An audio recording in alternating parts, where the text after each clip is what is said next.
Nowhere to run!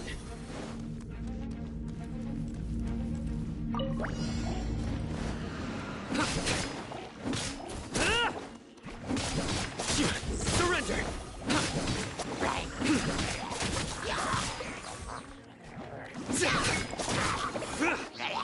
Nowhere to run! Judgment is upon you.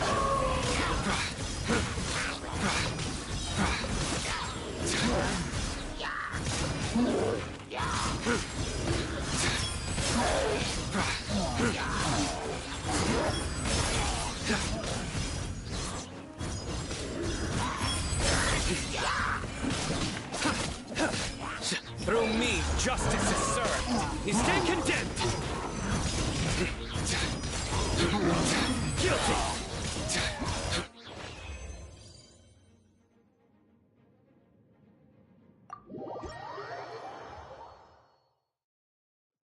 If this rain keeps up, my fur will...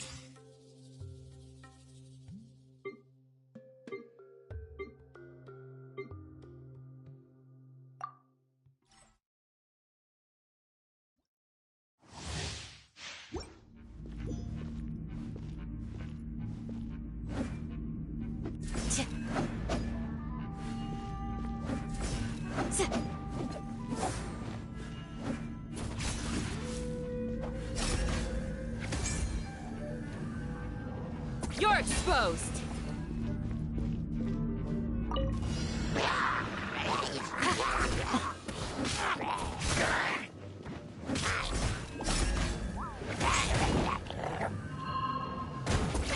Too easy! Ha!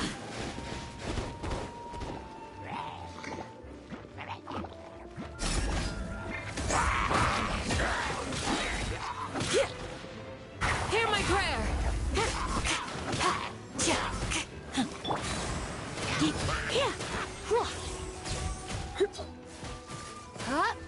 Let's spark things. You're exposed! We shall prevail!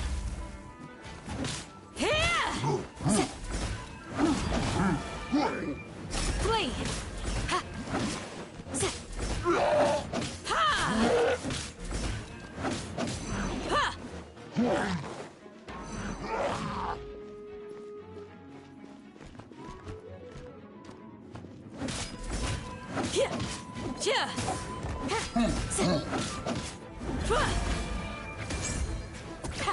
Too easy!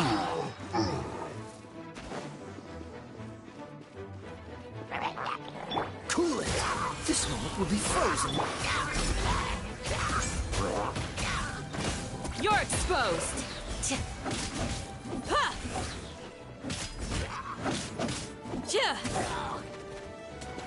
Grant us your blessing!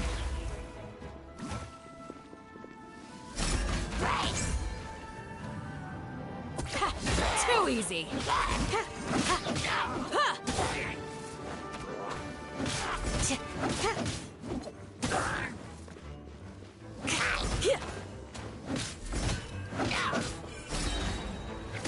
You're exposed!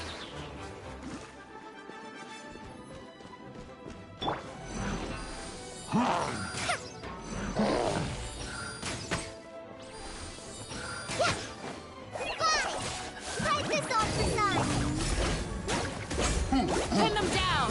Hear my prayer!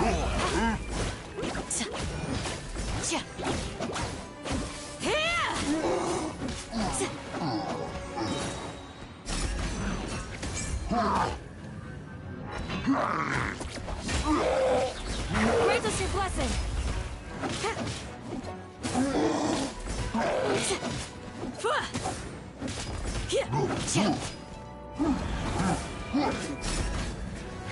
You're exposed!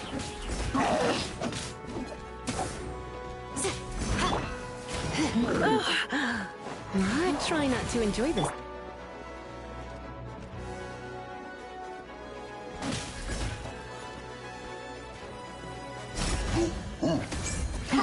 Too easy!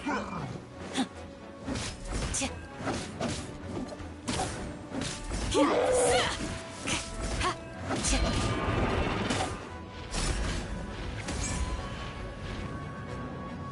them down!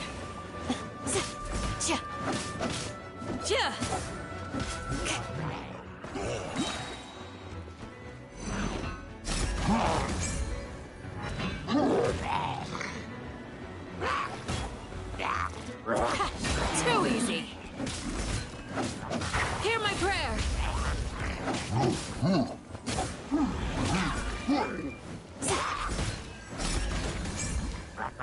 Pin them down.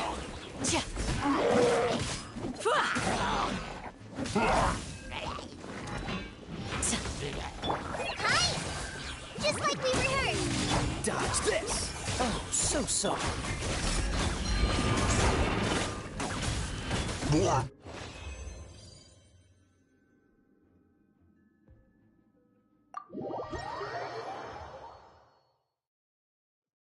If this rain keeps up, my fur will be dripping wet.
Ad Astra Avisosk.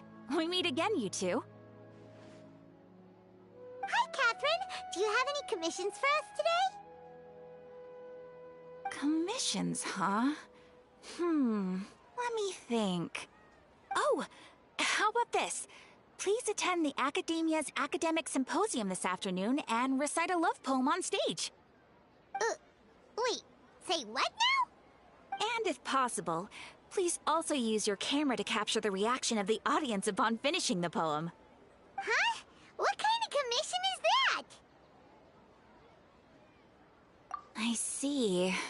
It appears that you're not interested in this commission. In that case, please go to Port Ormos and convince the Eremites there to spend some time volunteering at the local orphanage. Hey, that's not any better. I'm sure the mercenaries will have some interesting reactions as well. Paimon's gotta ask. Just who exactly has been submitting these commissions to the Adventurers Guild? Oh, the commissioner? Well, actually, I just wanted to see the two of you in action. Was it so obvious? I was hoping you would actually take one of those commissions. That kind of chance to observe humans doesn't come by often. Ah! it's Nahida. Paimon just knew Catherine wouldn't crack those kinds of jokes.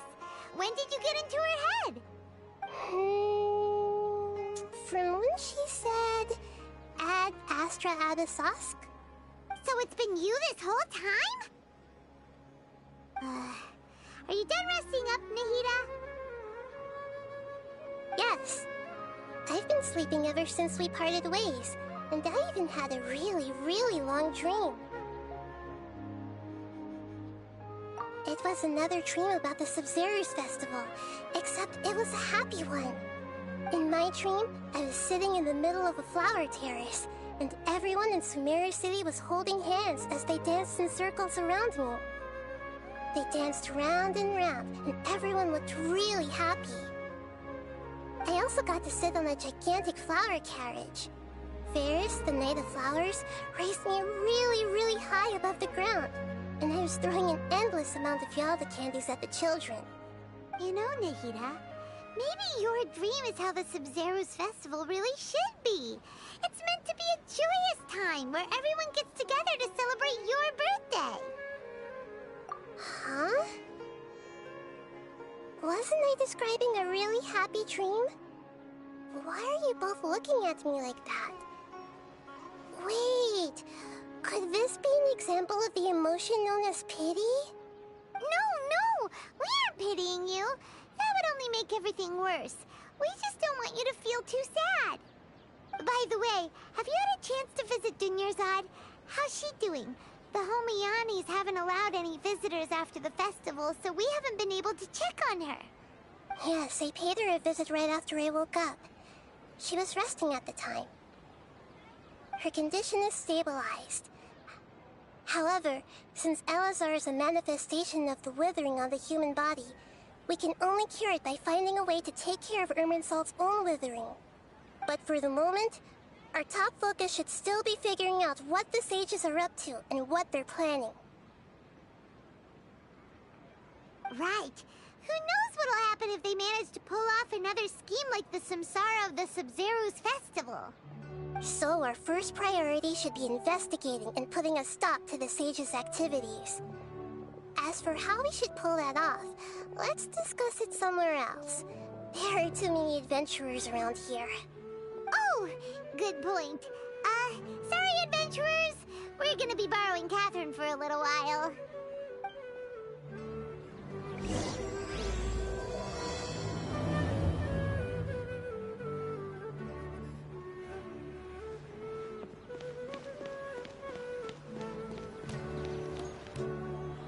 Let's continue our chat here. Okay, so do you have any ideas on how we can investigate the sages, Nahida? Actually, I've already done a little bit of work on that. But for now, I want to hear your thoughts.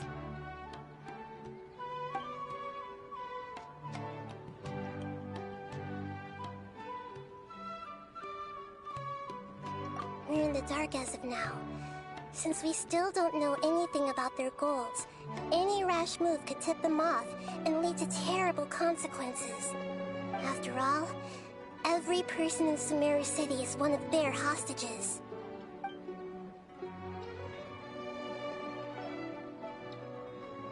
I've already tried that, but all the key members of the Academia, even the core of 30 guards, intentionally avoid wearing their Akasha terminals.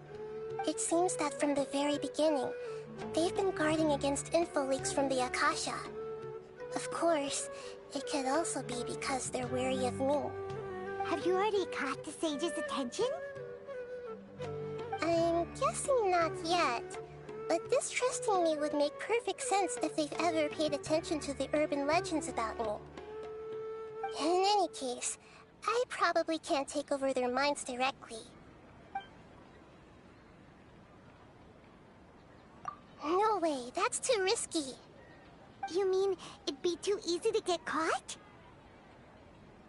No, it's not that. We shouldn't involve innocent students in this. A single mistake could completely ruin their lives. Doing that would be ignoring the safety of my people for my own selfish goals. How is that any different from what the sages are doing? That's a good point. Spoken like the god of Sumeru. Are we really out of ideas? Nahida, you're super smart, so you already have something in mind, right? Don't keep us in suspense. Spill the beans already. According to a popular theory from the Vahumana Darshan of the Academia, rejecting impractical motions at the beginning of a planning session will give more weight to the actual proposal. Okay, but aren't you the god of wisdom? You don't have to use that kind of gimmick to make us take your ideas seriously. Well, I've been thinking that if I can't directly possess the leaders, and if I can't get ordinary people involved, then I should find someone who's already involved, but hasn't decided to side with the sages. You're saying we should recruit a spy? That does sound like it could work. Oh, before coming back, we met someone named Alhaitham. He seems like he acts alone, and he likes doing stuff behind the Academia's back. They probably aren't in cahoots. Actually, I already have someone in mind. Do you still remember that female scholar named Setaria? Setaria. Paimon remembers now. Isn't she the one who's always trailing behind the Grand Sage of the Academia? We ran into her basically every time the Sub-Zero's festival repeated itself. You could even say we're old enemies by now. Paimon still remembers the smug and mean way she always spoke to Nilou. I've always liked observing all kinds of people, and Setaria has always stood out from the crowd. She was born in the desert and was hailed as their greatest genius. Her academic gifts allowed her special admission into the Academia, and also gave her the opportunity to serve as the sage's assistant. Oh, Paimon didn't know she was from the desert. She must be pretty special then. Paimon feels like most of the desert dwellers around the city are working as mercenaries. The name Setaria means star. When she lived in the desert, she shone like the brightest star in the night sky. Later on, she was chosen by the sun. The star was given a place in the daytime sky to complement the sun's dazzling light. Soon after, the star witnessed the sun scorching the earth, which brought forth many disasters. The star began to waver. Instead of staying beside such a sun, wouldn't it be better to return and light up part of the night sky? But in the end, she couldn't give up the radiance of daytime. To cope with her shame, the star buried her guilt and closed her eyes.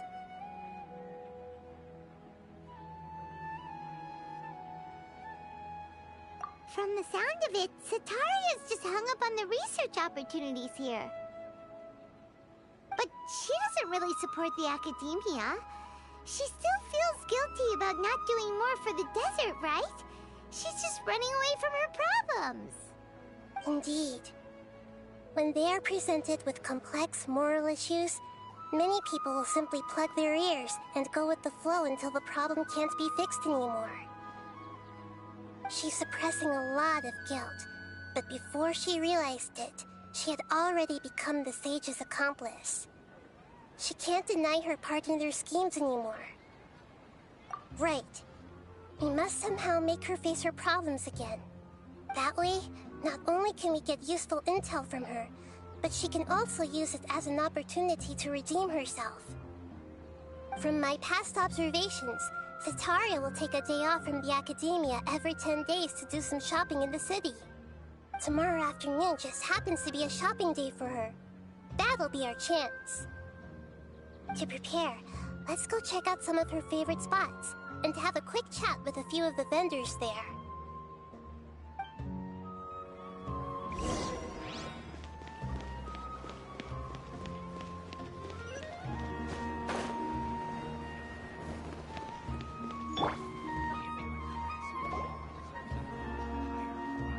This should be Setaria's favorite fortune-telling spot. So should we ask the fortune teller about Setaria? No, I already have enough information on Setaria. The most important thing now is for you to pay attention to the vendor's talking style and key characteristics. Talking style and key characteristics? My poor lost lambs, have you become troubled over your fates? The divine voice of wisdom often echoes between mine ears. If thou be blessed today by the gods, I may be able to show you the way. Huh? Really? Nahida, you've been whispering things to her? Shh. My friend here has some doubts regarding his future. Can we get a fortune reading for him? Of course, of course. In that case...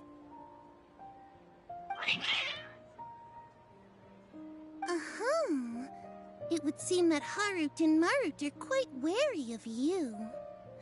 Perhaps, at some time in the past, you have somehow offended the gods. Only mocking the god of Animo, questioning the Lord of Geo's financial savviness, and brawling with the god of Electro. Do those count? Oh, nothing. Go on, pick an aspect for her to divine.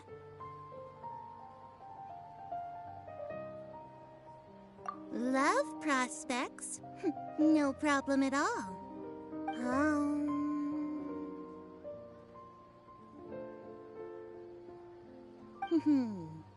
The gods have spoken. The truth shall be revealed. One who is fated to cross your path will appear on...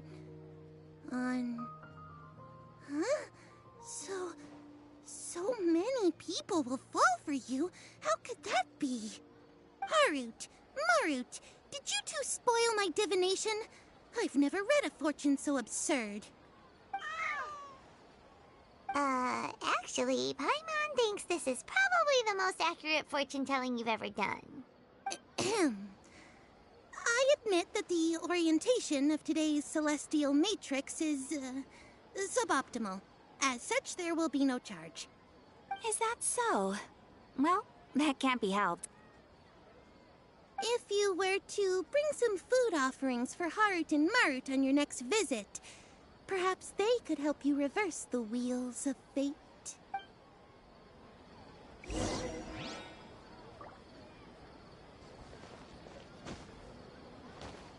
Germinate!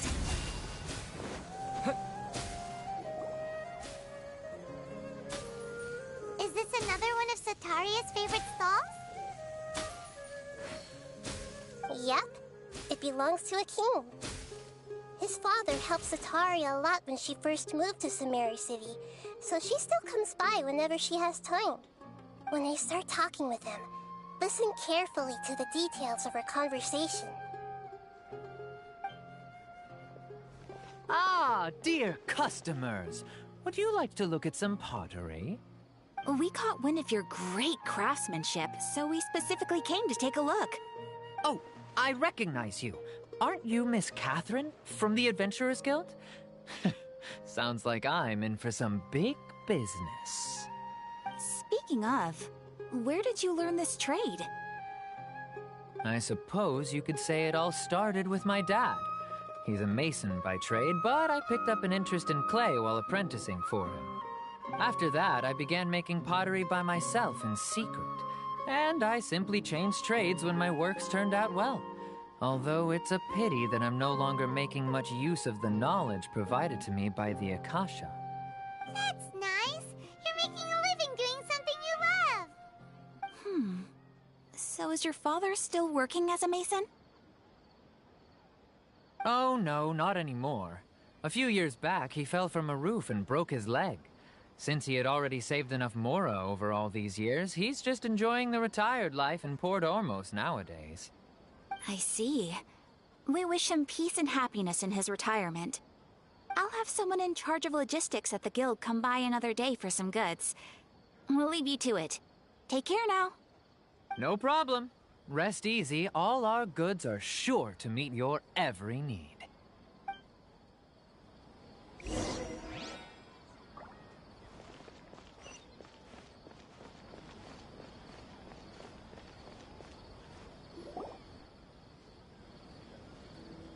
This should be our final stop.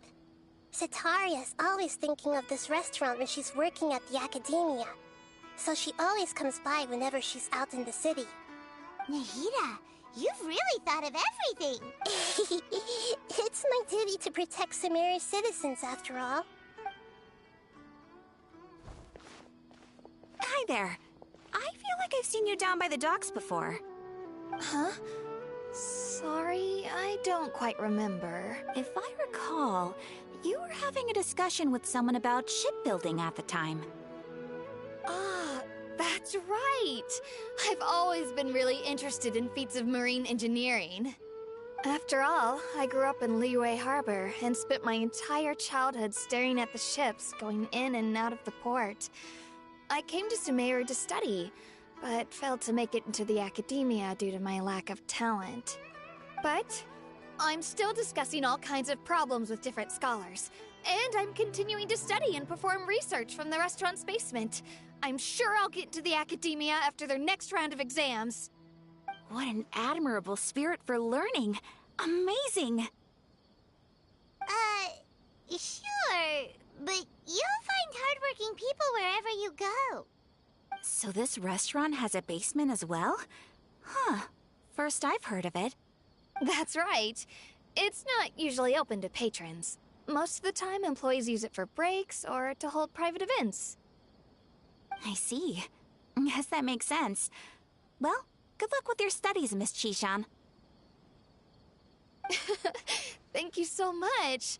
As long as I can make it into the academia as an official student, I'll be happy.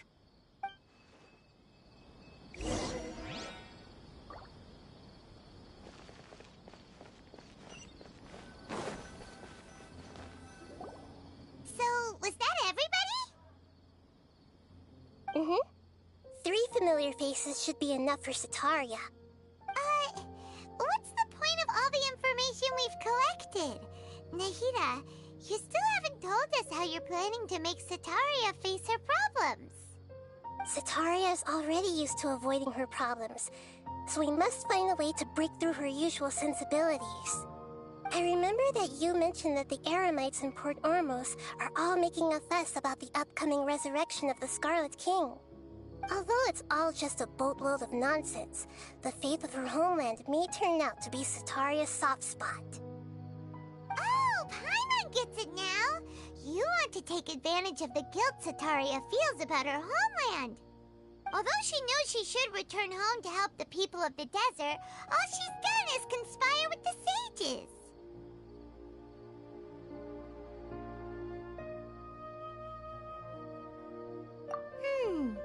So, how do we set that up? Well, the Scarlet King is long gone, and Setaria is also too smart to fall for any simple tricks. If we simply engaged her under the guise of the Scarlet King's believers, she would definitely be wary of us, and we may not get anywhere. But if we were to borrow some of her close acquaintances to talk with her, her reaction would probably be very different. So, you mean you're going to possess those people we just talked to? Yep. Possess them through the Akasha. Imply that they've already converted to the faith of the Scarlet King, and then convey our made-up will of the Scarlet King. As long as everything goes smoothly, we'll get through to Setaria for sure. She'll never guess that we had anything to do with it. Ah, so that's how you're going to use all the info we collected on these people. It's so that you won't slip up and break form. Possessing them will only work if you can manage to pass off as them. Exactly. So, best of luck with impersonating them. Huh? Best of luck? But we don't know how to possess anyone. That's no problem at all. I'll just share all their senses with you once I've possessed them. As long as you're also wearing an Akasha terminal, the effect will basically be as if you've possessed them yourself. Huh. That is pretty convenient. But why does he have to do this? Can't you do it yourself? Although I've been observing humans for a while, I've never been good at imitating them. You're not wrong. It's always been painfully obvious whenever you try to pass as Catherine. If it was at all possible, I would have preferred to leave these people alone. But seeing how things are now, I probably should just accept it and push on. Yeah, don't beat yourself up over it. We're only doing this to help everyone, and we'll only be borrowing them for a little while anyway. Alright, then let's give it a go tomorrow afternoon.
Here she comes! Satori is here! Let's quietly follow her. Once she starts talking to her acquaintances, we'll find a safe spot to begin possessing them. As for how we'll sway her to our side, I'll leave that to you. I trust you'll know what to say. Paimon's starting to feel kinda nervous. Okay, let's go. Looks like they've already started talking. Let's find a hiding spot and get started.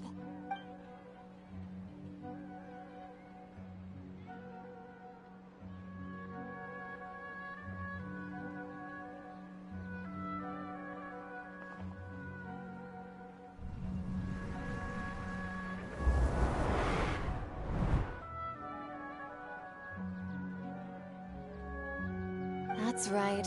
You really can't force anything when it comes to love. And besides, everyone around me has a very different background and outlook. Are you still listening to me, Nabia?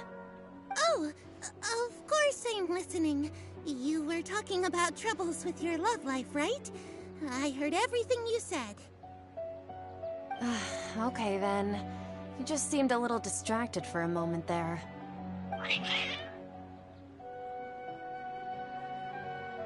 Strange. Your cats seem pretty worked up. Is something wrong? I always thought they were quiet, happy kitties.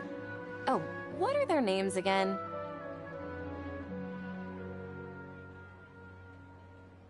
Ah, that's right. They are just little darlings, aren't they? Harut and Marut. So, which fortune do you want me to read for you today?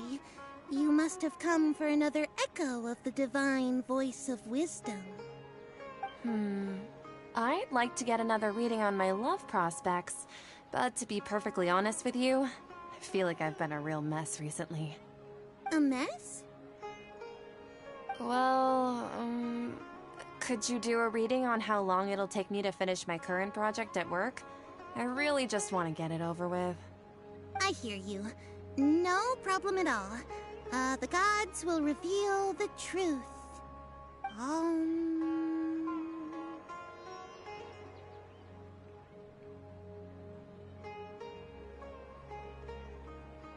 The gods are asking, Setaria, why haven't you gone home? Why haven't I gone home? Do the gods really know everything I've been thinking about? Setaria, why don't you just go home? It's a demand now instead of a question. The gods seem to be truly upset. I'm sorry. I know I failed the gods. Please pass on my most sincere apologies and ask for their divine forgiveness.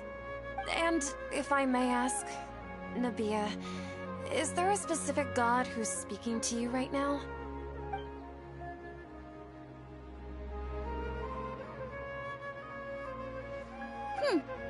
What an inconsiderate and naive question. The god who is speaking to me is, of course, the wisest and mightiest of all, the Scarlet King. The Scarlet King?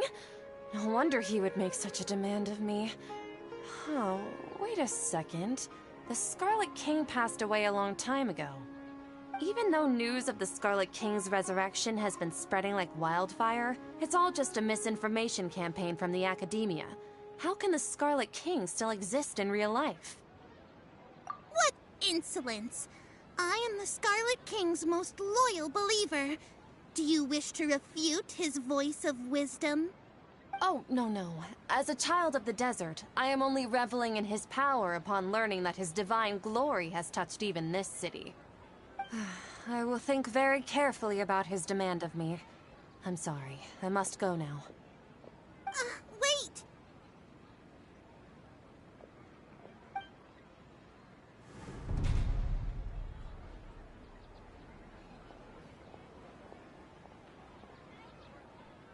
Whoa! She just ran off in a hurry. She looked pretty upset, too. Well done. Setaria didn't seem to suspect anything amiss. To have something she's been trying desperately to avoid show up out of nowhere and berate her, that must have shaken her to the core. Aw, Nahida, it seems like you understand human emotions really well after all.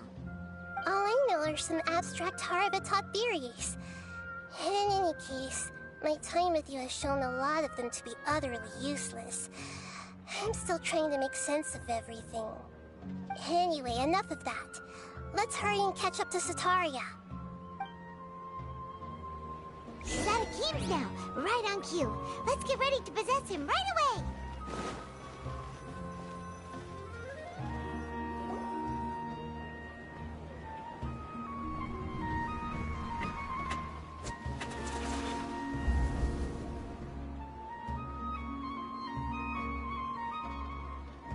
It's okay. I just got caught up in something. Oh, actually, didn't you ask me to help you look for work? What kind of work were you looking for again?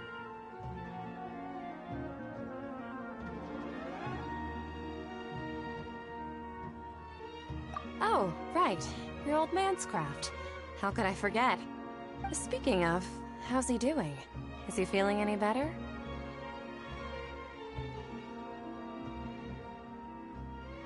Oh, that's good to hear. I have been thinking a lot about him. If I could get some more time off, I'd love to pay him a visit. Actually, while we're talking about him, is he still living in Port Ormos? Yeah, he's been retired there for a while. If you could find the time, please write him a letter. Please pass on that recently, faith in the Scarlet King has taken root in Port Ormos and has begun to spread across Sumeru. He has a quick temper, and has always been a devout follower of the Dendro Archon. I don't want him to get into a fight with those Scarlet King believers because of a difference in beliefs. Oh? So, who are you siding with in all of this? The Academia or the Scarlet King? I'm so jealous of you. You were born a child of the desert. Yet you chose to betray the Scarlet King, and now you spend all your time with those crooks from the Academia. Akeem, you don't mean you've also become a believer of the Scarlet King? What's so strange about becoming a believer of the wise Scarlet King? In fact, aren't you the strange one? The one who still can't pick a side? Can't pick a side? Me? Whoa! Paimon had no idea you'd be so good at this!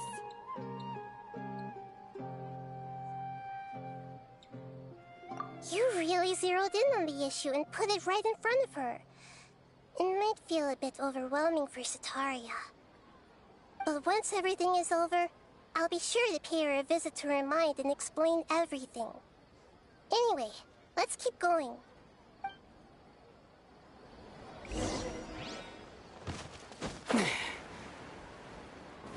Come on! Setaria's already started talking with Shishan!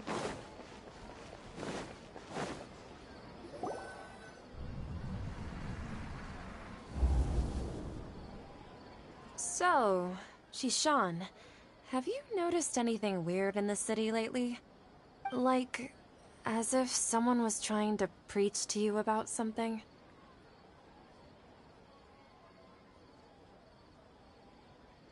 Oh, right. Speaking of strange things, I celebrated the Sub-Zerus festival so many times that I lost count. That was really weird. Wait, how could you be aware of that? That should be impossible. Nothing in the report indicated anything like that.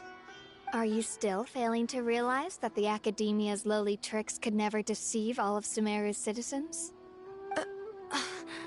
Shishan, don't tell me that you've converted to the Scarlet King as well! What an absurd question. You make it sound like I should be ashamed for becoming a believer of the Scarlet King. In reality, shouldn't you be the one who is ashamed?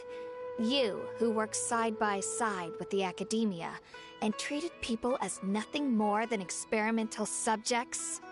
Please, please stop! Even now, Satori is still trying to run from her problems. She can no longer justify everything to herself. Hey, she's trying to talk to the guards! What should we do? This is the most important part of all. Quick, get ready. Mercenary, you're a member of the Corps of 30, correct? Please help me pass a message to the Matra right away. The situation in the city is getting out of control. Please, try to remain calm, miss. Tell me what's happening in the city. Heretics are infiltrating the city, and they've already converted many residents to their side. Heretics? What kind of heresy are you talking about? The Scarlet King! Many people I know have suddenly started believing in him, but he's long dead. It's impossible. Miss Sataria, nothing is impossible. You know my name? The Scarlet King is immortal, and all who defy him will one day pay the price. You must face the truth, Sataria. You tread a treacherous path, and the longer you ignore it, the tighter the Academia's grasp on you will become, and the deeper you will be ensnared. Child of the Scarlet King, never forget that the desert that belongs to you lies elsewhere. What's so strange about becoming a believer of the wise Scarlet King? In fact, aren't you the strange one? The one who still can't pick a side? What an absurd question. You make it sound like I should be ashamed for becoming a believer of the Scarlet King. Sataria, why haven't you gone home?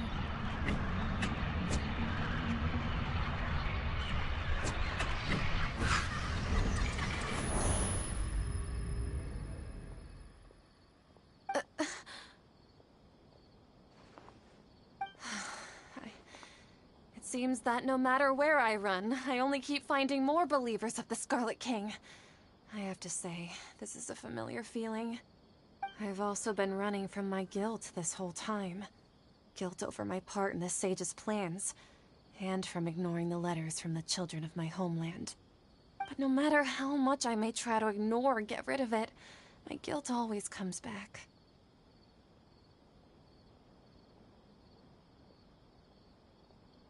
You won't necessarily lose your research opportunities by facing the truth. Besides, did you really want to conduct your research while carrying such heavy feelings of guilt? How do you know me so well? Are you truly just a believer of the Scarlet King?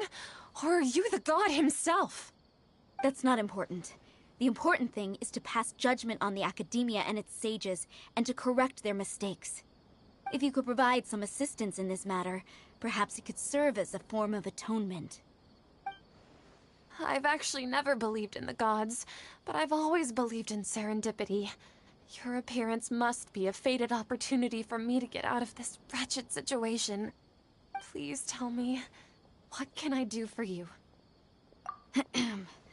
How much do you know about the Sage's current activities?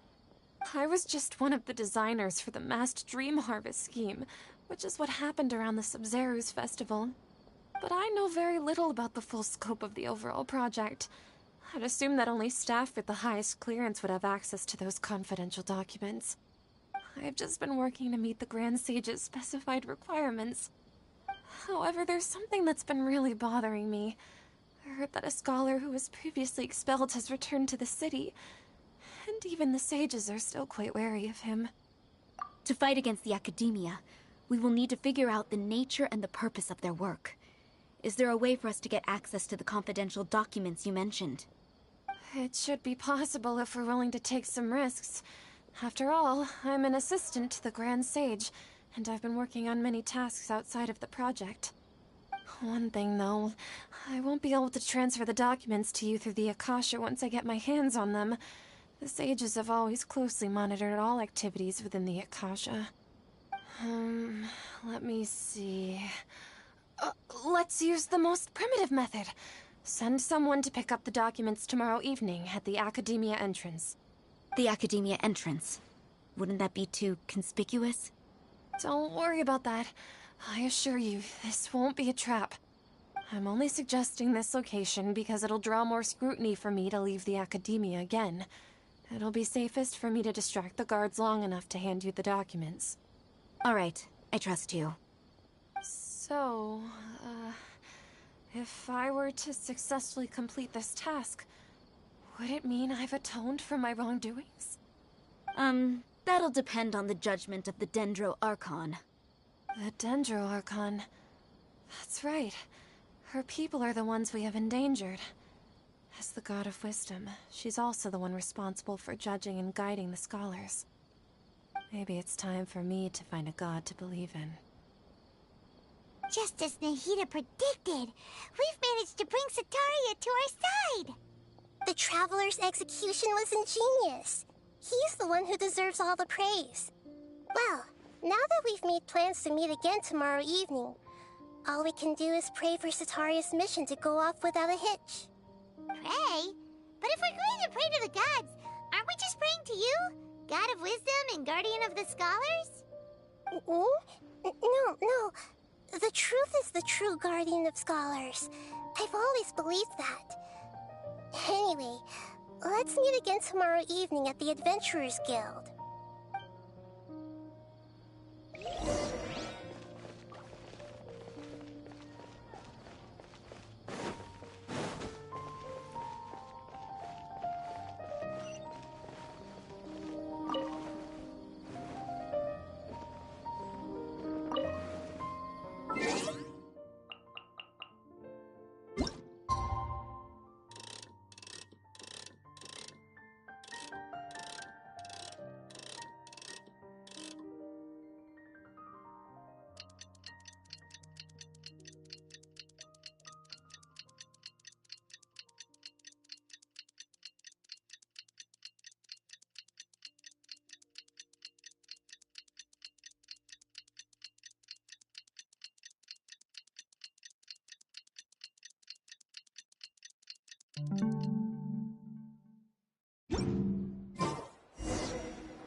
Catherine, right?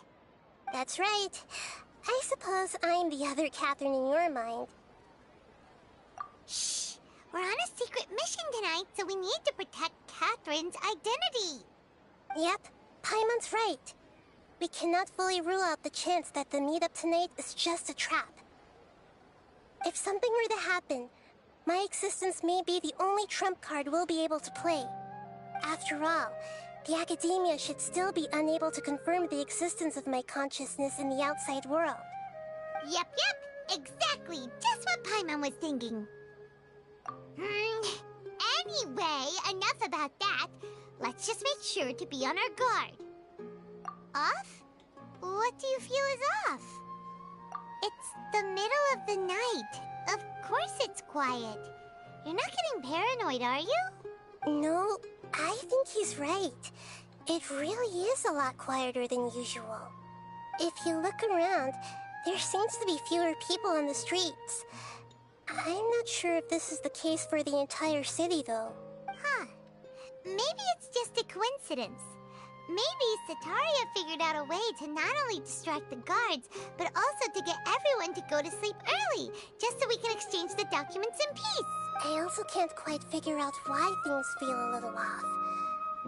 But now that we're here, let's go ahead and meet her as we planned. Well, regardless, as long as you're here with us, Paimon feels a little safer.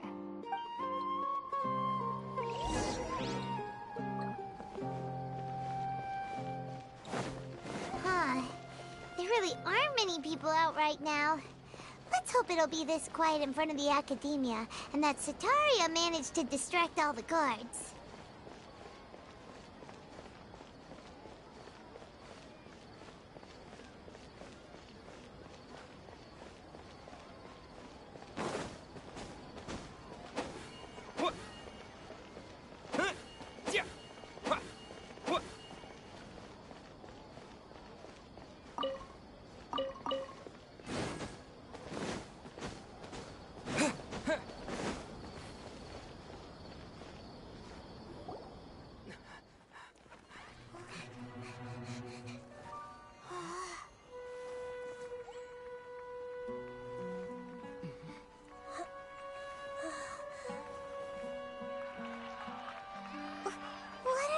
People doing here at this hour of the night?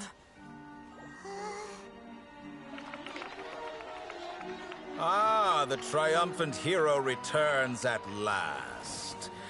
And to a rather spectacular welcome, even if I do say so myself. You're the outcast, expelled from the Academia. Indeed I am. Although these days they tend to call me the Doctor.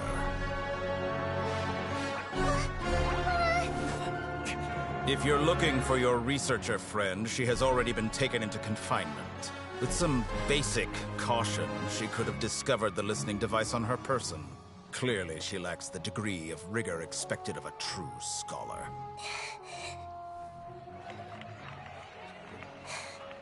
The people of Sumeru City. What have you done to them? I simply made some minor adjustments to their Akasha terminals.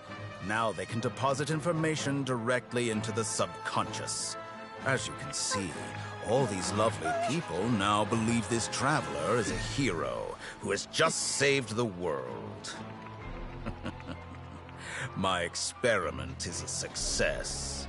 And now it seems they can no longer hold back their sheer adoration. Oh no! What should we do? These are all just regular people! Leave now. You need to get out of here. What? That guy's a v3 Harbinger! We can't just leave you here! Nor can I abandon the people of Sumeru!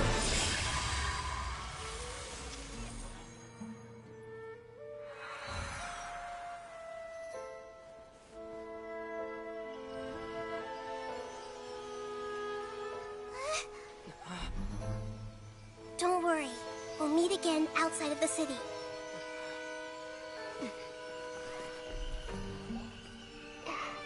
I see. You appear to have overridden their mental faculties with your own consciousness. To possess such a powerful mind, you must be the God of Wisdom.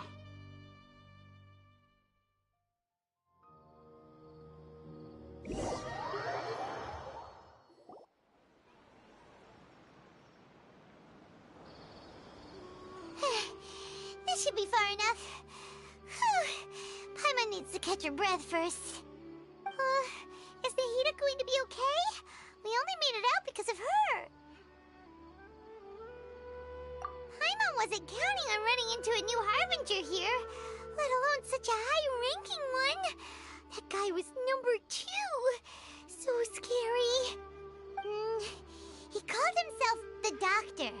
Remember, Tainari told us about him. Setaria did say that someone who once got expelled from the Academia came back recently. And that even the sages are wary of him. Yep, sounds like she must have been talking about the Doctor. Yeah, now that the Doctor's in the picture, we're no longer just dealing with the Academia. They're in cahoots with the Fatui. But what are the Fatui after this time? Another Gnosis? Yeah, things would be a lot easier with Nahida's help. Nahida said we'll meet again outside of the city. But We can't just keep waiting around, right? You mean...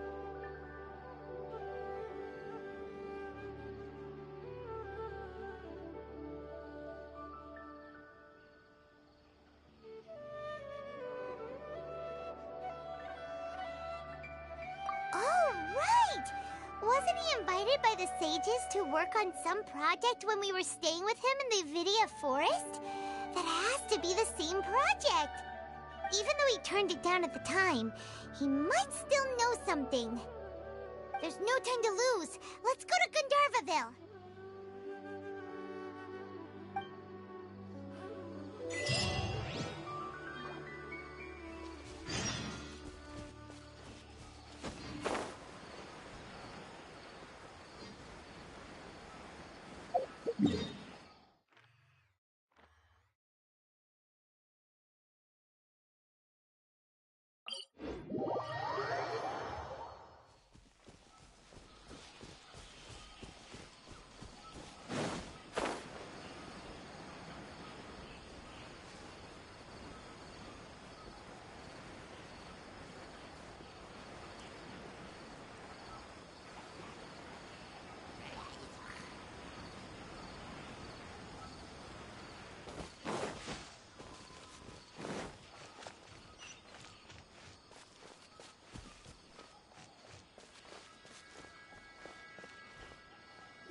Hold it right there.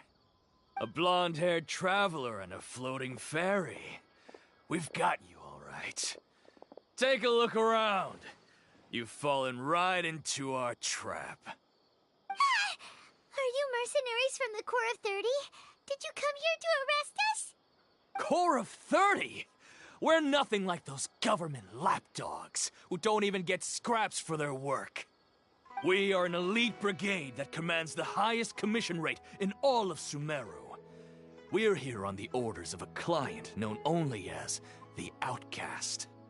The Outcast? An outcast from the academia?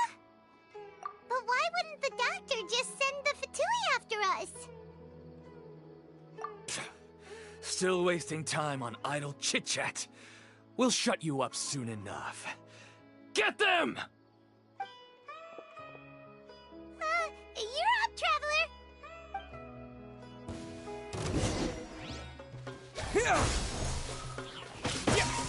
Take that! Emerge, right here, right now. Propagate! Take that! That's close enough. New punch.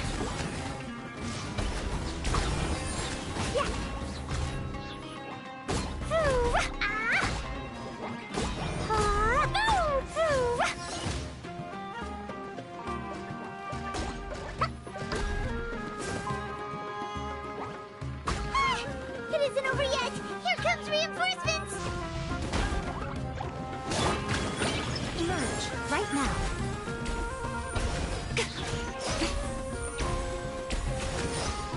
I'm always watching. That was pretty rough. Is that what elite mercenaries are like? Yeah, looks like we'll have to keep our guards up. But this doctor guy seems like a pretty tough opponent. He knew exactly where to set up an ambush. Did he predict that we would try to find Kainari? Going up against smart people is tough. Anyway, let's keep going.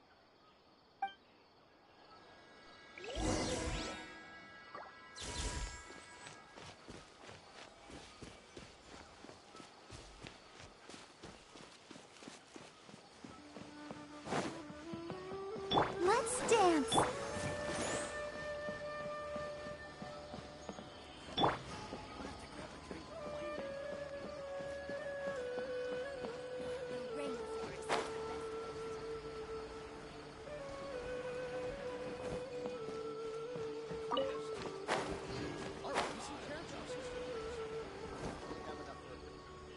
Oh, it's the Traveler and Paimon.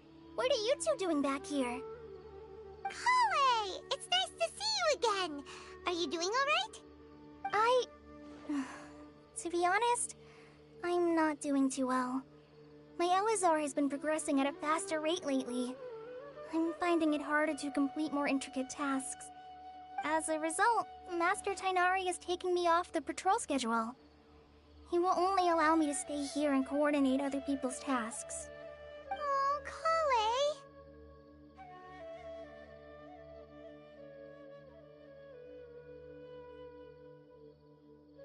Speaking of Tighnari, did he go off on patrol? We're here to talk to him.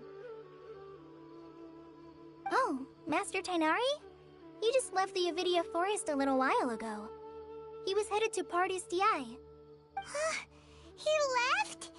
What? Isn't Tighnari always saying that he never wants to leave the Avidia Forest? He even turned down the Sage's invitation. I thought it was weird too. Master Tighnari always prioritizes his work as a forest watcher above everything. He almost never leaves his post. He left in a hurry this time, though. No, I only found out that he left through a message he left behind. He also made sure to delegate all his tasks using a schedule. To leave in such a hurry? I'd guess he had something urgent to take care of. Master Tighnari originally studied in the Amorta Darshan of the Academia, and Partis DI is something like the Amorta's research base. Many rare shrubs and grasses have been planted there for research. I know that before he became a forest watcher, Master Tighnari once spent a long time conducting research at Partis DI. A research base, huh? Gotta wonder what kind of research Tighnari just decided to work on all of a sudden. Oh, we don't have a lot of time, so let's go look for him at Partis DI. Don't worry. I'm fine. I'm used to living with Elazar by now. If you run into Master Tighnari, please send him my regards. Got it. Will do. See you later, Kale.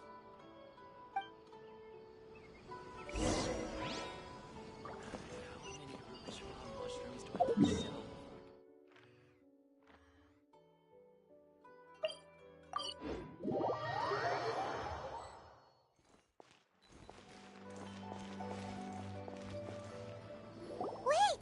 Look who it is!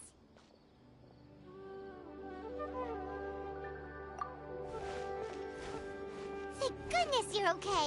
We were so worried about you. Hey, this was supposed to be a touching reunion, but you're ruining the moment.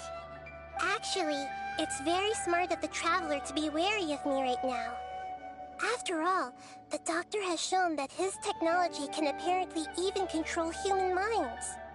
Plus, it's not like you could have known what happened after we split up and I was facing the Doctor by myself. Even a pool of stagnant water after a torrential storm can occasionally pass as a patch of sky. Paimon feels like only the real Nahida could come up with such an obscure analogy. Huh? But I wasn't trying to win your trust or anything. All I wanted was to clarify my point. Well, we understand that point now. Please, Nahida, tell us more about what happened. Are those poor people all right? When you left, I was still in the middle of restoring everyone's minds. Thankfully, when the Doctor mentioned depositing information into the subconscious, he didn't mean engraving information into their minds. Instead, he did something closer to creating hallucinations. That was still within my power to fix. Luckily, I managed to finish my restorations and mind jump away from him just as he was about to capture me. Whew. What a relief. The Doctor sure pulled out some hidden cards, but good thing we had Nahida with us. I wouldn't be relieved just yet. I gave away my true identity when I restored everyone's minds, which means we've lost another one of our trump cards. Also, the Doctor is already an expert at modifying Akasha terminals. Maybe it's only a matter of time until he captures my consciousness inside the Akasha. Would that mean you'd no longer be able to jump between minds? Then, how do we stop him? He's still at the Academia, so it's possible he already started messing with the Akasha. Ugh, it feels like he's toying with us. What a nasty piece of work. Plus, The doctor's combat ability alone is apparently enough to make him worthy of being number 2 of the Fatui. We shouldn't give up hope just yet. Let's try to find another way to attack this problem. Actually, Nahida, how did you know we were trying to get to Party Stii? Have you been waiting for us? Yes, I have. I can see the Traveler's elemental energy, so I deduced your destination by looking at the direction you were moving in. You didn't come here for sightseeing, right? We're looking for a scholar we know. His name is Tainari, and the sages once tried to reach out to him. Why don't you come inside with us and see what we can find? Okay, let's just hope we won't get him into trouble.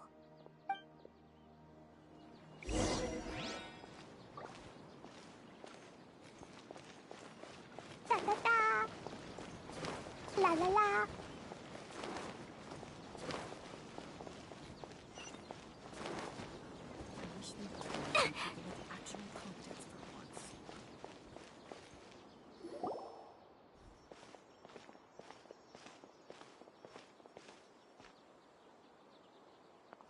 Traveler?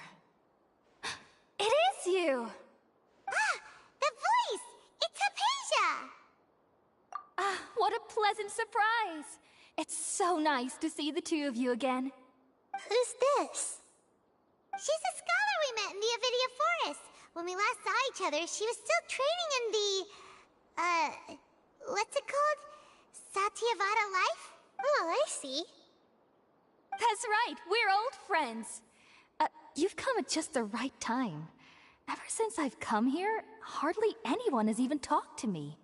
Hypatia, you're way too excited about this. Actually, for you to leave the Avidia Forest means... you're not in training anymore? Wait, no. Did you already finish your training and reach Pariporna life?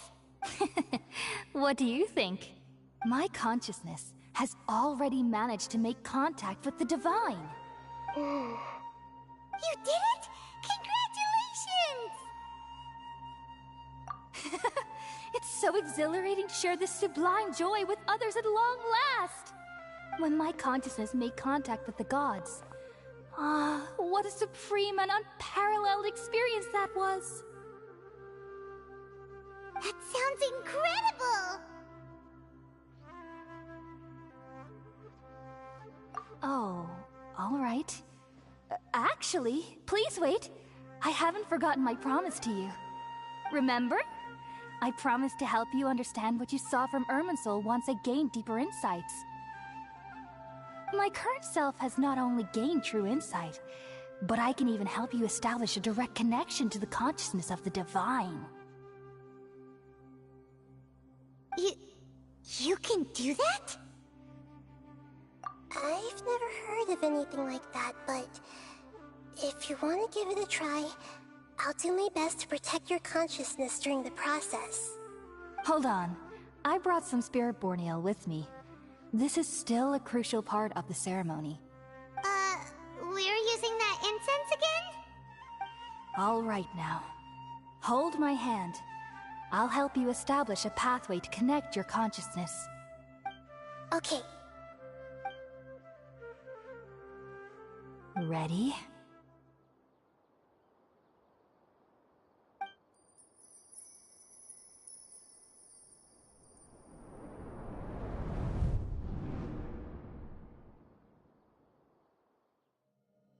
It took 3 betrayals for me to finally understand. The world is just an elaborate tapestry of lies. My fury will never be quelled. The first to betray me was a god. My creator. My mother. Valuing strength above all, she saw no worth in me and I was discarded. The second was a human. My family. My friend. Consumed by fear, he saw me as an abomination. The third was one exactly like me. A hope for the future. A fledgling barely out of the nest.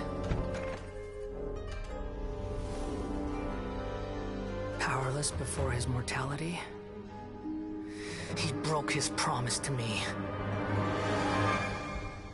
Humans, they can't be trusted. And the gods fill me with pure loathing. So I said good riddance. I denounced the world and laughed in its face.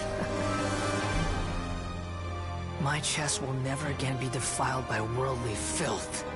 I will scrub away every last trace of human emotion. Then it will be empty, a blank slate, and ready to receive a supreme gnosis, brimming with pure divinity.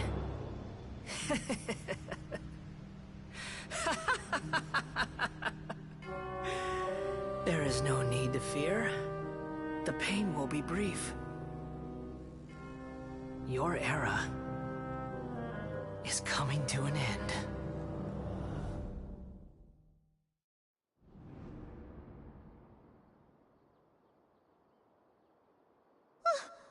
What was that?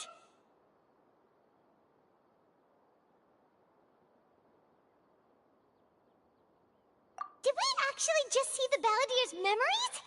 Everything matches what we know about him. But how is he connected to the divine consciousness that Hypatia was talking about? You saw it, right? You felt it, right? Such a majestic god! Such a noble will! Such sublime emotion! Alas, shame. If only that which beats within my chest wasn't a filthy mortal heart.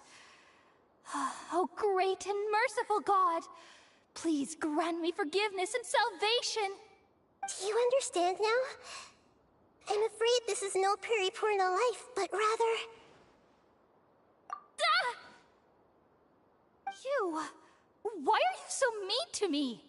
Why is everyone hiding from me? I found divine wisdom. Shouldn't I receive praise and honor? Haven't I uncovered that light in the darkness? Hypatia? That's how I always thought everything should be.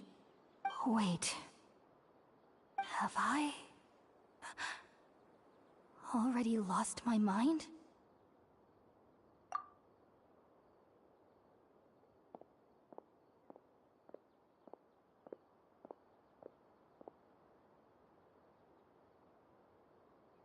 Wait, something isn't right.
different. You're back! Oh, the Traveler's back?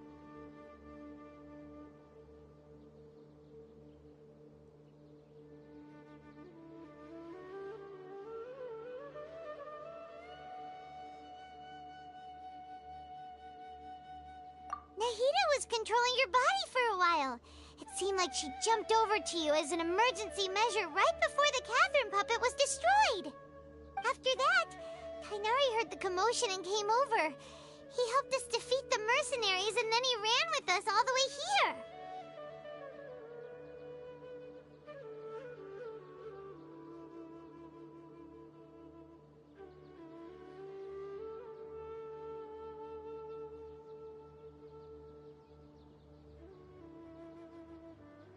What? You swapped places? You mean your consciousness also went into Nahida's body? Wait, then where is Nahida's consciousness? Where is she now? I never imagined that an individual's consciousness could be transferred around like this. Had I not seen it with my own eyes, I would have never believed it. I don't think this can be achieved with current human technology. Also, while we were running, the consciousness in your body told me to pass on a message. She said, "The doctor has found a way to trap my consciousness, so I can't journey with you anymore. But even in a moonless night, a shower of starlight can still drown out illusions and lies." Oh no! Nahida's trapped in the sanctuary of Surasthana for good this time. Was that message all she left for us? It's pretty vague. Oh, that makes sense. Since the doctor captured her, she won't be able to say anything without him knowing. She's being extra careful. Even in a moonless night, a shower of starlight can still drown out illusions and lies. Huh. Paimon knows the moon illusions and lies are from the alchemical divination at the Sub-Zeru's festival. Didn't Nahida use a starlight analogy before? It had something to do with Sataria. Oh, that makes a lot of sense. Huh. Do you think Nahida was telling us to go find help in the desert? But she isn't with us anymore. Think we'll be okay? Paimon, you said Sanctuary of Surasthana. Does this mean that this Nahida you're talking about, the consciousness who was occupying the Traveler's body, is the Dendro Archon? Your guess is correct, but the situation's a bit complicated, so it's really hard for us to explain right now. That's all right. A scholar's curiosity doesn't need to be appeased right away. As for the complicated nature of the situation, safe to say I have witnessed that for myself. I've spent some time with you, and it looks like the Dendro Archon's also on your side, so I trust you. Thank you, Tainari. Oh, actually, we came here to ask you a question. What do you know about the project that the sages have been working on? Ah, that. While I was indeed invited to join that project, the sages were always secretive about its scope and goals, so I eventually declined.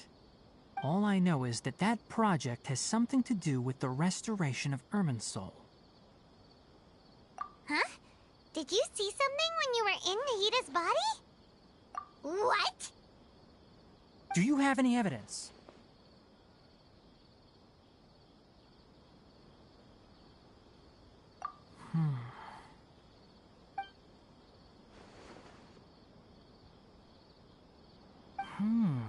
So that's what happened. That explains why Hypatia's symptoms were different from those of the other scholars who went mad. It's because she made contact with the consciousness of a new god who is still in the process of being born. Tainari, did you leave the Avidia Forest because of Hypatia? I did. I noticed Hypatia's mental anomalies, but since her symptoms were rather atypical, I secretly took her to Pardis Dii and began searching for a way to return her to her normal self.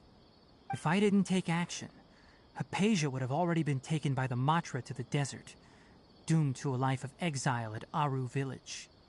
Now that you mention it, I knew the Academia has never thought particularly highly of Lesser Lord Kusanali, but But I still didn't expect them to do something as arrogant as creating a new god. Looks like I made the right decision by not accepting their invitation. The Doctor and the Balladeer. We have 2 Fatui Harbingers in Sumeru. Sounds like we're in for a bad time. From your description, I don't think they've completed their project. There may still be room for us to intervene. But then, what is the connection between creating a new god and restoring Irminsul? Yeah, it feels like we're still nowhere close to figuring out the Sage's goals. Right, we've pretty much gone over everything we need to know, so we should head out. How about you, Tighnari? What are you going to do? I'll stay here for now. I still want to try a few more things to help Hypatia.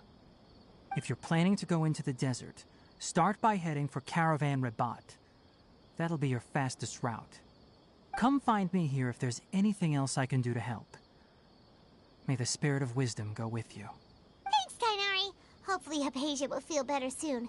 We're off then.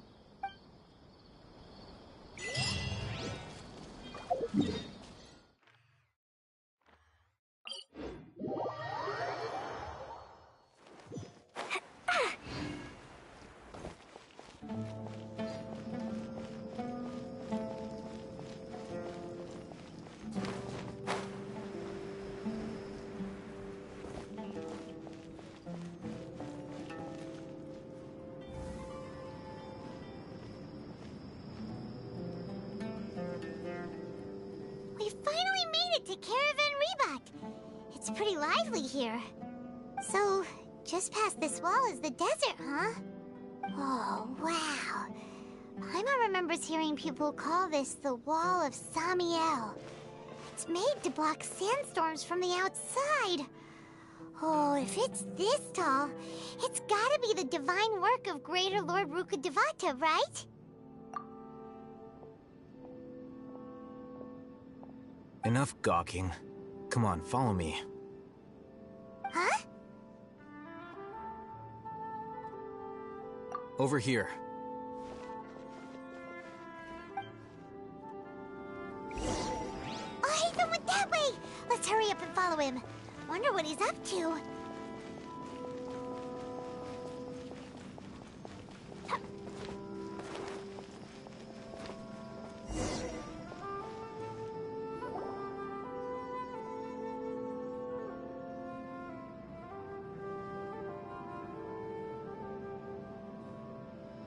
What the...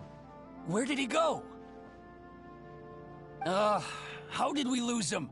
They were just here a second ago. More Eremite mercenaries? Who are they working for this time? Anyway, Traveler, it seems like we were being followed again. You were too careless. You should have noticed those hopeless amateurs trailing you a long time ago. There's no need to thank me. I've never cared to keep track of personal favors. All I did was correct a mistake I happened to come across. It's a habit I developed at the Academia. You really gave Paimon a scare, Al-Haytham. We never thought we'd run into you here. Last time we met at Port Ormos, didn't you say you were going back to the Academia? Wait, don't tell Paimon that you're here to take us back on their orders! Oh, so you've already landed yourselves on the Academia's hit list. I can't say that I didn't expect it. However, had I wished to turn you over to the Academia, don't you think you'd already be the Eremites' honored guests by now? Oh, right. You do have a point. I have no interest in running errands for that project. As a scholar, I've always belonged to the camp that promotes researcher autonomy. And these days, you're more fascinating than anything the sages can offer. Not quite. To tell you the truth, I'm still investigating the Divine Knowledge Capsule. Unfortunately, I've run into some difficulties. Everyone says the capsule originated in the desert and was eventually moved to Port Ormos. If I am to get to the bottom of this, I must understand how the capsule first came to be.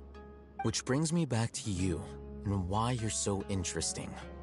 The leader of Ain al-Ahmar used the Divine Knowledge Capsule right in front of you, and upon seeing him, your expression became perplexed, and you were lost in thought for quite some time. To have that kind of reaction, I think you must have realized something. Are you interested at all in sharing what you've been hiding from me?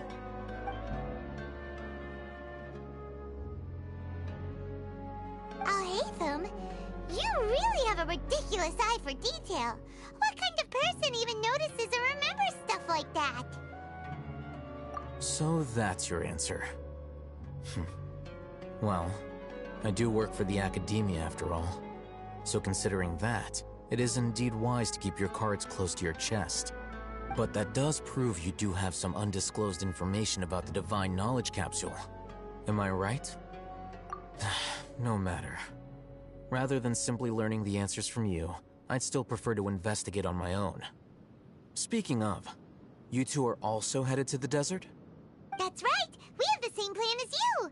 But we don't really have any concrete goals at the moment. Then I'd suggest starting with Aru Village. It's the largest settlement in the desert, so it'll probably have more resources and intel than anywhere else. Well, it's always better to travel with someone you know. Let's go!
Wanted to have my hammer.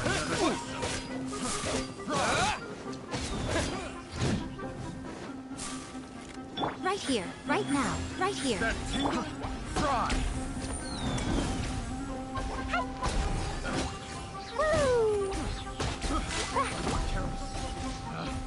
Picked the wrong test subject. Becomes the hunted. That tingle?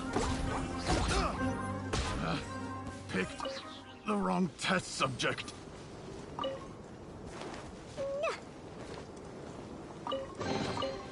Yay, shiny!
Before us lies Aru Village, the safe haven of the desert folk.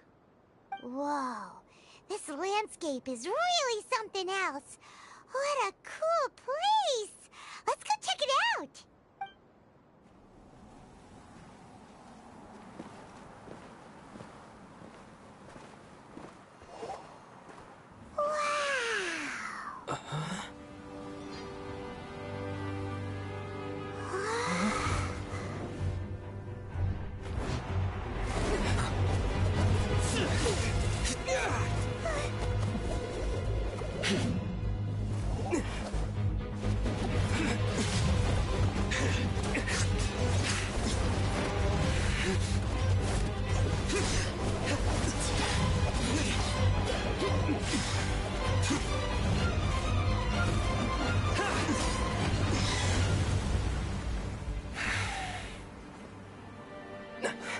Sino.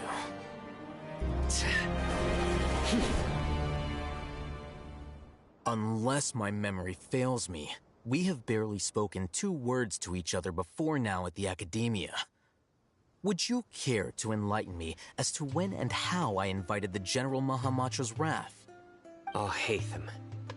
Do not think you can escape my judgment, just because you managed to escape my attack. Judgment? So that's how you'd characterize your actions here, is it? Or would elimination perhaps be a more accurate description? Had I used my full strength, not even this traveler would have been able to stop me.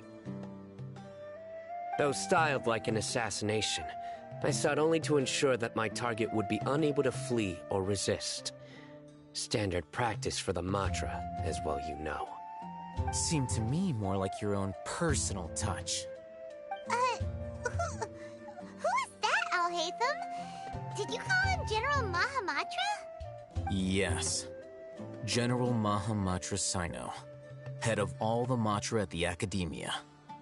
He's a formidable hunter, and the ultimate nightmare for any who have committed academic crimes. You seem to have placed a lot of trust in Alhaitham, to the point of blocking an attack for him. If I were you, I'd never choose to side with him.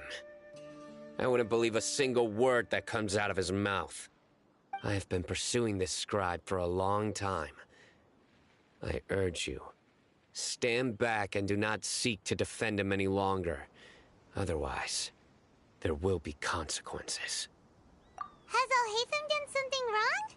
Paimon doesn't think he's as bad as you've made him out to be. I won't waste my breath explaining things. Alhaitham, I saw it during our fight. Take it out. The divine knowledge capsule you're hiding on your person. Unless you want me to retrieve it for myself. Very perceptive of you. Nothing escapes a Matra's senses. Wait, the divine knowledge capsule? Didn't it fall into the Matra's hands in Port Ormos? No wonder you speak with such confidence, Sino. But I must admit, I'm very curious. What does this capsule mean to you? And why, as General Mahamatra of the Academia, are you all alone in the desert? As far as I'm aware, the other Matra have been speculating about your disappearance. Have you been given a mission that's, let's say, morally dubious? If I was the real target of your mission, what was stopping you from simply using your authority and resources to judge me within the walls of the Academia?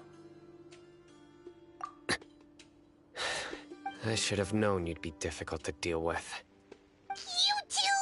Ugh! What you would do, Traveler? Paimon feels like we can't trust either of them! Ahem. Well, look at you two, acting all tough and self-righteous over there. Wait, Dia?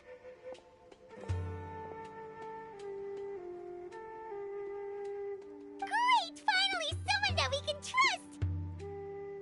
You gotta help us out here, otherwise these two are gonna start fighting again! Yeah, sure looks that way. 2 giants from the Academia duking it out once and for all. Not something you get to see every day, that's for sure. Listen, I know you academic types love to fill up your big brains with self-righteous morality and lord your empty rules and virtues over each other. But how dare you bring your petty disputes into the safe haven of Aru Village?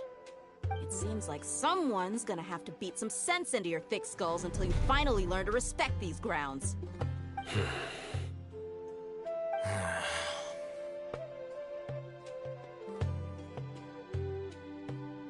Hey, did either of you hear a word I just said? Whoa, what's going on? The wind's so strong! Is this a sandstorm? Paimon's gonna get blown away! Another sandstorm? What's up with these recently? Hey! All of you, over here, quickly! We have to take cover! Someone's calling for us! Oh, this wind is too strong! Let's get over there! That sounded like Candace. Come on, you two. Jeez, are all of you academia folks such hard work? Move it! All right, stop yelling.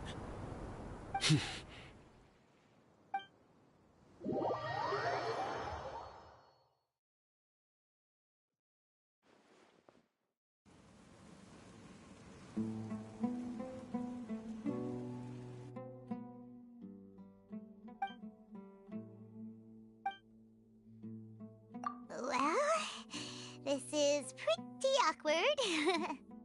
Hey, wanna play sardines with 3 people who wanna tear each other limb from limb? Sure, why not? Sounds fun. The air is so thick and heavy. Paimon can hardly keep floating anymore. My sincere apologies, everyone. This is the home of our village chief. I will have to ask you to make do with this small room until the sandstorm dies down. Please, let me introduce myself. I am Candace, protector of Aru Village. Our savior has come at last! Nice to meet you, Candace. The name's Paimon. Thank you so much for helping us. There's no need to thank me. It's only right to help each other when the weather gets rough. Wow, she's so gentle and caring, like a nice older sister. Unlike those guys over there. All right. Now that we're all better acquainted, we should return to the topic at hand. As a guardian charged with the responsibility to protect my fellow villagers from harm, I was observing your conflict from afar, even before the sandstorm started. And now that you have set foot within our village itself, it is all the more my responsibility to make absolutely sure that you pose no threat whatsoever to us. So please, have an honest and sincere conversation with one another, and put your hostile feelings to rest. If anyone dares to start anything again while they are under this roof, I will not hesitate to send them out for some quality time with the creatures of the sandstorm. Oh, on second thought, Paimon may have misjudged Candace's character. And that goes for you too, Miss Dia. Do I make myself clear? All right, we got it, Candace. That's what I like to hear. So, which of you will begin? I was supposed to be a mediator, but I might have gotten a little too involved just now. Anyway, one of those two should probably start talking. Wait, that was you trying to be a mediator? I have nothing to hide, so there's no shame in explaining myself. While Alhaitham wasn't wrong about the other Matra not knowing my whereabouts, it's not because I've been assigned a morally dubious mission. Rather, I've chosen to exile myself. Huh? Exile yourself? A little while ago, I discovered that there was data missing in the Academia's project planning and development files. What little they did report clearly did not match the project's actual progress. As General Mahamatra, I had the responsibility and authority to request an audit. However, to my surprise, the person responsible for the erroneous data was none other than Grand Sage Azar himself. I tried to investigate the issue myself before submitting a formal audit request, but I soon found that all leads and potential pieces of incriminating evidence were carefully concealed from me. I began to realize that they were cautious of me from the very beginning. Unsurprisingly, the Grand Sage rejected my audit request as soon as the submission reached his desk. He even said to me, "The power of the General Mahamatra is granted by the sages. You have no right to judge us." So they really are up to no good. I realized then that to the Grand Sage, the Matra are nothing more than tools for the sages to assert and maintain their control over knowledge. The vows that we took, the principles that we strive to uphold, they are meaningless to the academia of today. I believed it would be wise to flee the academia before the sages had a chance to take action against me.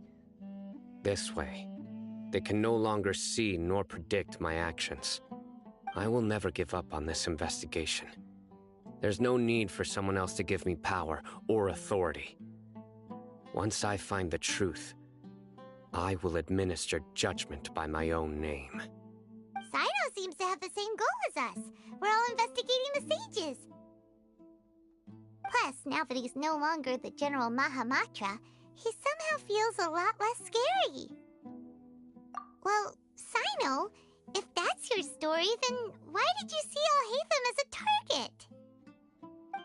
When I was investigating the matter in the academia, I overheard a conversation between Alhaitham and a sage. The sages asked you to investigate a blonde-haired traveler. Do you dispute this, Alhaitham? What? Like many parts of the project, this assignment was undocumented. Now throw in your suspicious behavior with the Divine Knowledge Capsule, and I think we deserve an explanation. Yes.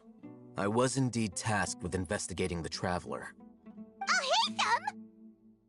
After all, the promised reward was so great that hardly any scholar could have refused.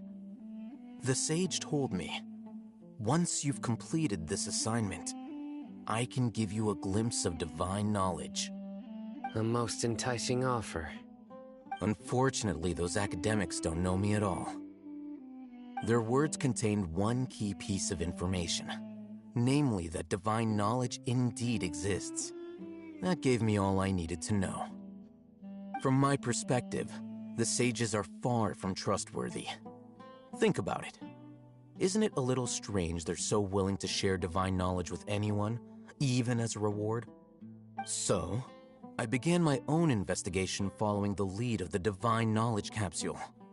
In the end, I realized my wisdom in committing to this rather than collaborating with the sages. Had I been less guarded, I probably would have ended up like that Ain al-Ahmar mercenary, incapable of remaining sane for long enough to hold a conversation. You mean that the sages originally planned to dispose of you, using one of those capsules that drive people insane? I'd already given up on the assignment by then. I only told the academia I was waiting in Port Ormos for you to appear so they wouldn't suspect anything. So it came as quite a surprise when I encountered my erstwhile target while investigating the divine knowledge. Criminals do love to talk about coincidences. Even though I ran into the Traveler by chance, I had no intention of providing assistance to the academia. Also, you should remember, you were the ones who decided to follow me and strike up a conversation after I left that tavern. That's true. Alhaitham helped us out at Caravan Rebat as well. Maybe he's telling the truth. I'm willing to apologize, if that's worth anything to you. I took the Divine Knowledge Capsule behind your back because I judged its existence to be a significant risk.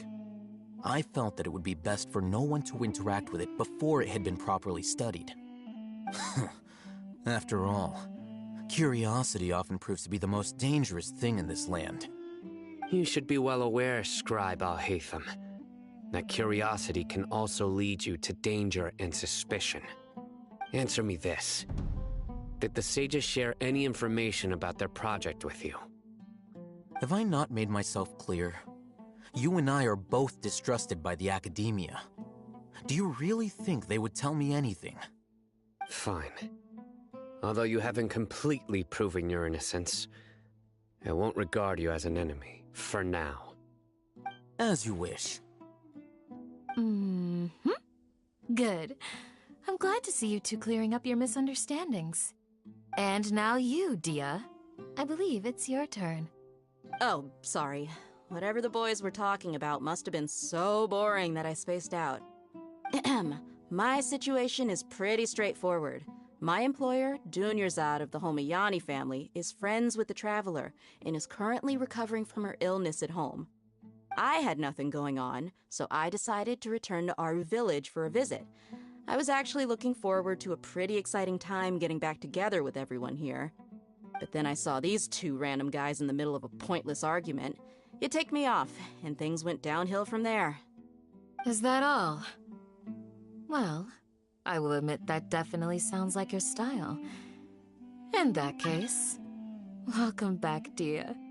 That's more like it. I missed you all so much, Candace.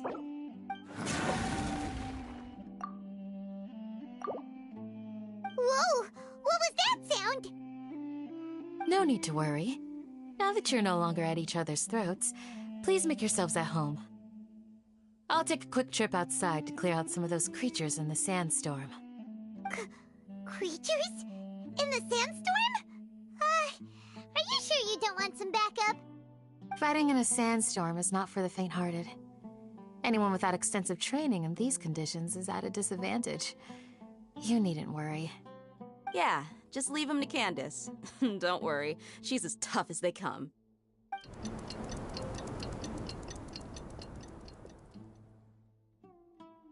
The wind's died down. That means the sandstorm's over, right? Candace still isn't back yet, though. Is she alright? Maybe we should go out and check on her. When you put it that way, even I'm starting to feel a little worried. All right, let's go. We've been here long enough, and the boys are as chatty as the floor.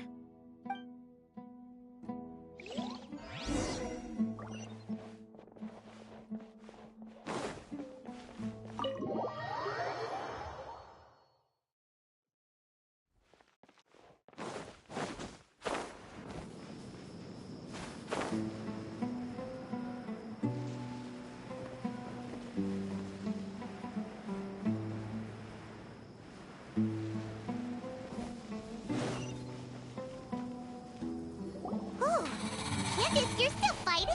You've been out here dealing with these creatures the entire time? Yes.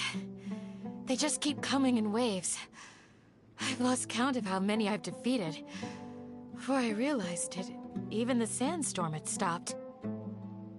Ah! Here comes another wave! Leave this round to us. I got interrupted earlier, but now I have something to take my anger out on. It's been quite a while since I've seen the Flame Mane in action. I'll leave these to you then. I'll be sure to put on a good show. Let's go! Propagate! Right now. Emerge. Right now. Yeah.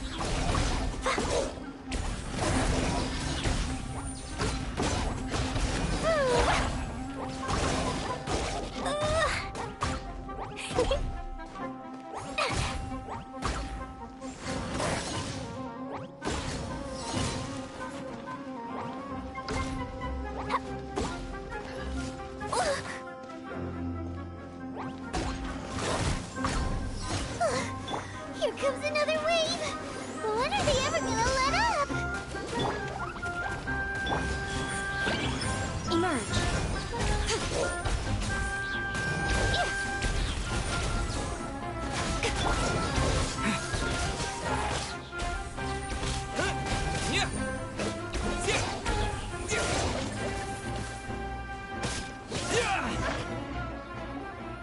The creatures stopped appearing.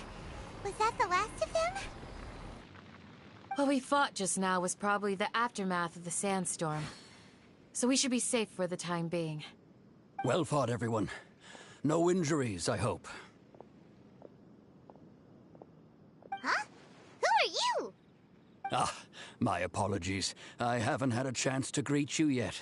I had my hands full taking care of the village's elderly and children.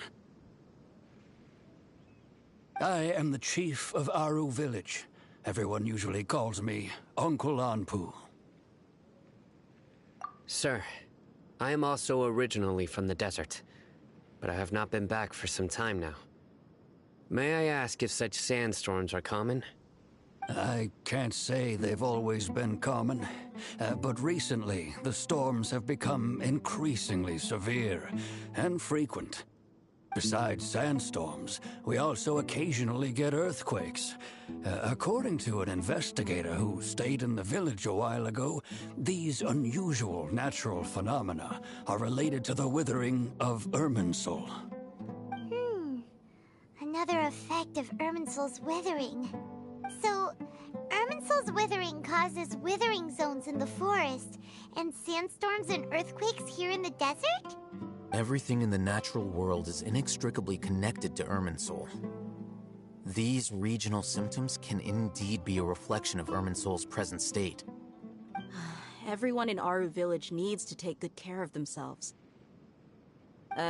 Speaking of which, why haven't I seen a single village keeper since I got here? Village keeper? Who are they? Village guards like Candace? Does your curiosity know no bounds? Village Keeper is how Aru Village refers to mad scholars, exiled here by the Academia. Most of them are scholars who lost their sanity after a period of training in the Avidia Forest. The Academia believes that their crazed mutterings may have a negative effect on the psyches of other scholars.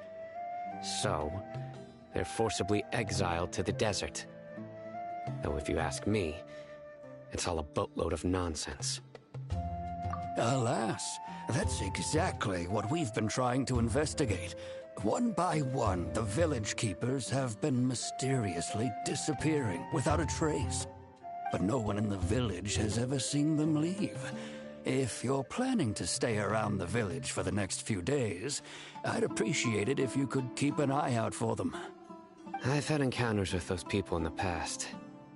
I'll see what I can do to help. The Matra are the ones responsible for their exile. Now that you're no longer with them, are you trying to alleviate your guilt and atone for your past sins? I'm fascinated by how you think.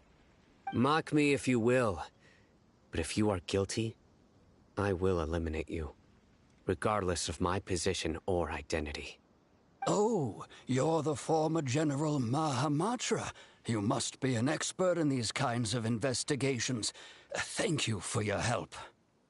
Is it because you're reminded of Hypatia? Oh, these poor scholars. First they lose their sanity, now this! We need to help get them back home, safe and sound. But, is it really a good idea to tag along with Sino? You seem like you really don't trust him. I'll be grateful for the assistance. No doubt you will do a better job than some of my former subordinates. Let's start by finding a spot to share what we know so far.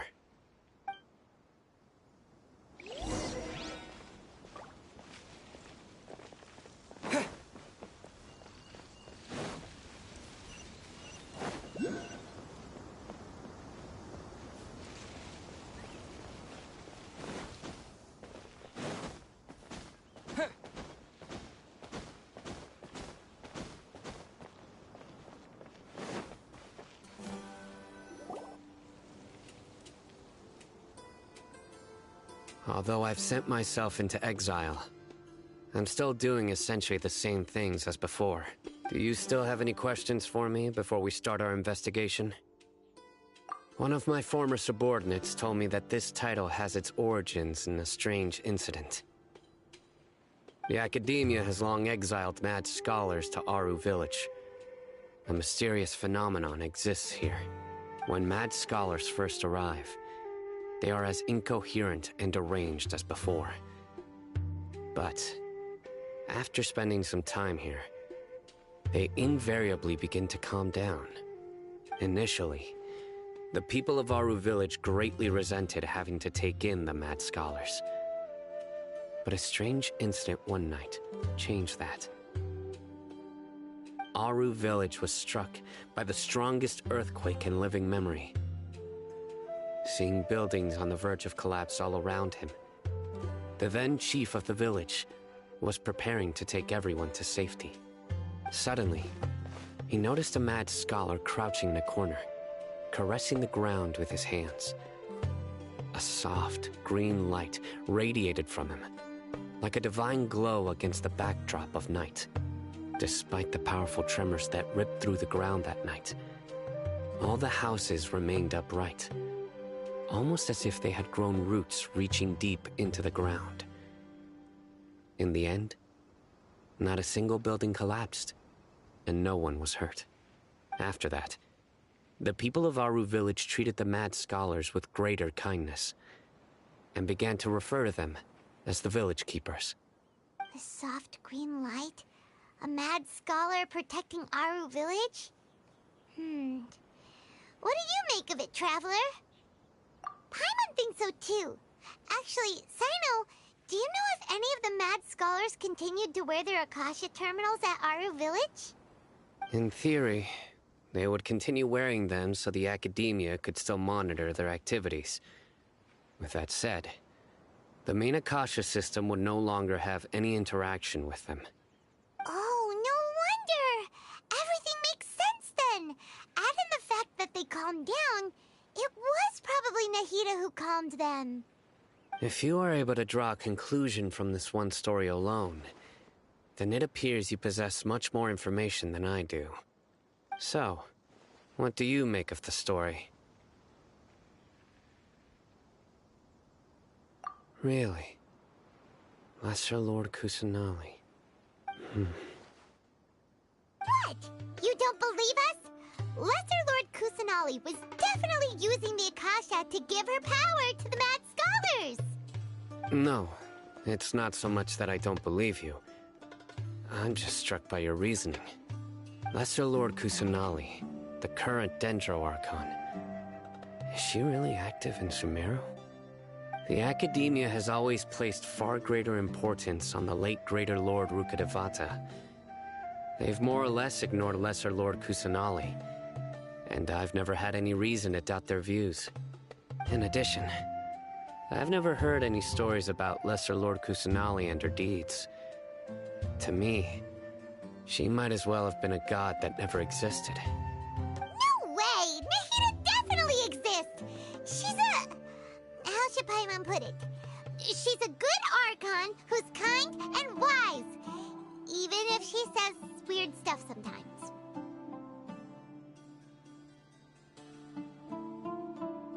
I've spent many years interrogating criminals, so I can easily tell when someone is lying.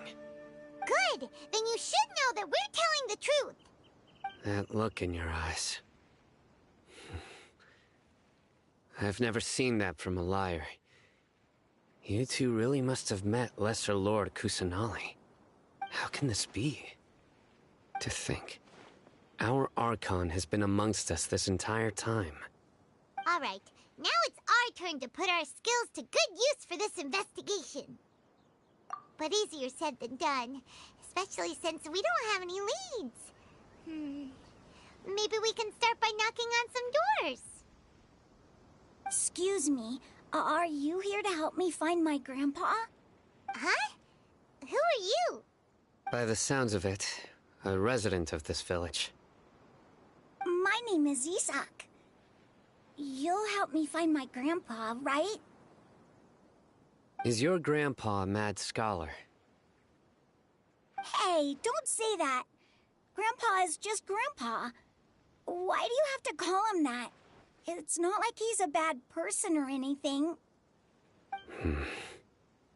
The person you're referring to is not a local, yet you are.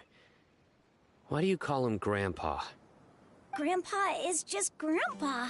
He's my family. I heard everything you said to the village chief. Please, you gotta take me with you. I want to find my grandpa. I swear I'll help. I won't be a nuisance. Ah, so you're the one who was eavesdropping on us around the village chief's house. I was planning to go out and take care of whoever it was, but I had a vague feeling that they didn't harbor any ill intent. Whoa. Hatham wasn't kidding about Matra having sharp senses. Sino, he's just a kid. All he wants is to find his grandpa. Let's find a way to help him. Sorry. I was only listening in because I wanted to know where Grandpa went. Honest. If you don't believe me, you can ask Miss Candace. All right. But first, let's confirm the facts with Candace.